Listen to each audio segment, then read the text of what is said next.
Hi friend, आज हम इस वीडियो में दो कूलर की जानकारी देने वाला हूं। तो जैसा कि सेम 15 इंच का कूलर है दोनों। देखिए कूलर में पावर नहीं जा रहा था तो हमने चेक किया, इसकी मेन लीड ख़राब थी। अब इसका एक बार हम मोटर भी चेक कर लेता हूं घुमा के, फ़ैन कि चल रहा है कि नहीं। देखिए इसकी पंखड़ी काम कर रही है, मतलब मोटर जाम नहीं है, ओके है। तो अब हम इसके कनेक्शन करेंगे। सबसे पहले मेन लीड ही चेक किया जाता है, तो मेन लीड मैंने चेक किया, ख़राब पाई इसमें। अब इसके कनेक्शन क्या करना है कि एक तार फैन का लेके और एक तार पंप का, एक मेन लीड का, तीनों तार इकट्ठा करके जॉइंट कर देना है, टेप मार देना है। फिर एक एक तार बचते हैं तो एक तार रेगुलेटर से जोड़कर और सीधे इसमें लगाना है स्विच में, और कनेक्शन समझ लो। फिर एक तार बचते हैं तो वो स्विच में लगाना है। अब ओके हो गया है, मैं चला के देखता हूँ एक बार। देखिए ये काम कर रहा है, प्रॉपर काम कर रहा है फ़ैन। ये देखिए इसमें रेगुलेटर भी जो है तो 1000 वाट का लगा हुआ है, इतना ही लगाना भी चाहिए। अब जो दूसरी कूलर है उसमें एक भाई ने उसकी पंखे वाली रेगुलेटर लगा रखा है इसमें, तो उसको भी मैं दिखाऊंगा इस वीडियो में। तो अब इनकी लीड जो है, ये मेन लीड चेक करा देता हूँ। कस्टमर कह रहा है कि ऐसे बदल दिया होगा, तो मैं चेक करा रहा हूँ इनको। भाई जानकारी तो देनी पड़ेगी। तो देखिए अभी ब्लैक वायर जो चेक कर रहा हूँ तो हल्का स्पार्किंग हुआ अभी, मतलब ब्लैक वायर जो है ये काम कर रहा है, रेड वायर ये काम नहीं कर रहा है। मतलब इसका जो लाल वाला वायर है ये काम नहीं कर रहा, मतलब कहीं से यहाँ क्रैक है, वायर बीच में कटी हुई है कहाँ से। तो अब इनको ये तो लगाना है ही नहीं, अब वो तो नहीं लगा दिया हमने, तो इसमें ज़्यादा प्रॉब्लम थी नहीं।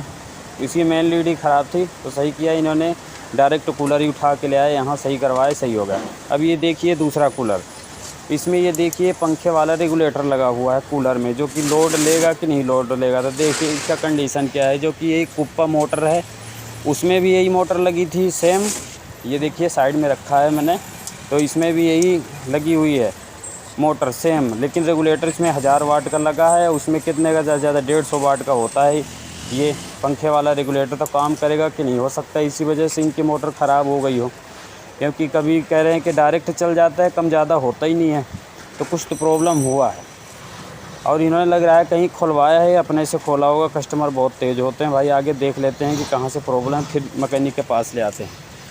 तो ये तो हो गया है ओके, इसमें लीड की प्रॉब्लम थी, तो इनको चला के भी दिखा दिया। अब इनकी जो है तो इनकी मोटर चेंज करनी पड़ेगी। तो हमने ये नया कुप्पा मोटर ले आया है, जो कि मैक्सॉन कंपनी का है, और ये 1.5 इंच की इसकी स्टैंपिंग है। और इसमें जो है तो कहना चाहिए 150 वाट तक का इसमें खपत होता है बिजली। तो कहना चाहिए इसमें रेगुलेटर जो है तो कम से कम 500 वाट का या तो 1000 वाट का होना चाहिए, जैसे उसमें लगा था। इसकी पंखड़ी हमने खोल लिया है। अभी पीछे से ये देखिए निकालने का तरीका सही, पीछे से ये निकल गया पूरी तरह से। अब इसमें ऐसे लगाना है आपको, ये उठा करके ऐसे सीधे रिंग में ऐसे घुसा देना है। अब घुसाने के बाद इसके जो इसमें नट लगा होता है इसको टाइट कर देना है, 10 mm की गोटी से टाइट हो जाएगा। अच्छे से इसको सेट कर देना है। इसके बाद पंखड़ी को उठा करके, और 15 इंच की इसमें पंखड़ी लगती है एडजस्ट की, क्योंकि उल्टे चक्कर जो 1 इंच से ऊपर की जो मोटरें स्टैंपिंग हो जाती है वो उल्टे चक्कर की हो जाती हैं, तो कभी भी उनमें उल्टे चक्कर की पंखड़ी लगी। और ये रेगुलेटर देखिए एक्जिटिका कंपनी का है, और पंखे का रेगुलेटर है, जो कि पंखा आपने देखा होगा 65-70 वाट के पंखे होते हैं। तो इसमें रेगुलेटर काम करेगा कि नहीं काम करेगा, जैसा कि मैंने लोगों में दिखा रखा है कि रेगुलेटर काम करेगा कि नहीं। तो आप देख सकते हैं इसमें ये 3 सुराग हैं। किस काम के हैं ये 3 सुराग, तो एक मेन लीड का है, एक फैन का जो कि इसमें मोटर की तार निकलेगी, और एक पंप की तार निकलेगी। तीनों अलग अलग पॉइंट निकालने होते हैं। लोग क्या करते हैं कि एक से ही ठूस के निकाल देते हैं बाहर, तो क्या होता है तार छिल जाता है और करंट आने लगता है। तो ऐसा नहीं करना है, एक एक पॉइंट आपको निकालने हैं, और यहाँ से फिर कनेक्शन वही सिस्टम है, 3 तार इकट्ठा करके टेपिंग कर देना है, पंप का, फैन का और मेन लीड का इकट्ठा करके। देखिए हमने टेपिंग कर दिया है ये अच्छी तरह से, ये देखिए। अब एक एक तार जो बचा है मेन लीड का और रेगुलेटर का और पंप का, तो उसको क्या करना है, मेन लीड से ले जा करके और रेगुलेटर में जोड़ करके और सीधे दे देना है स्विच में।